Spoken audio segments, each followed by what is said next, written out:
গভীর রজনীতে আল্লাহর নবী বিশ্ব নবী রাহমাতুল লিল আলামিন হুজরা শরীফ থেকে প্রচন্ড শীতের মধ্যে বের হয়েছেন।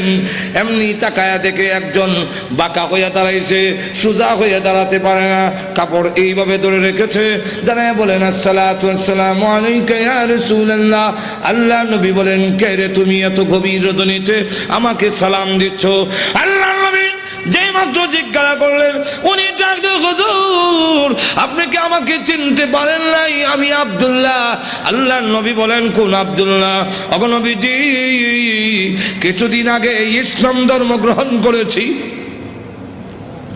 আমার নাম ছিল আব্দুল উজ্জা, আমি আপনার নামটা পরিবর্তন করে আব্দুল্লাহ রেখেছেন, আমি সেই আব্দুল্লাহ। বলেন, আমার আব্দুল্লাহ তো ধনী বাপ চাচা, তার বাপ চাচা ধনী ব্যবসায়ীর ছেলে, সকাল বিকাল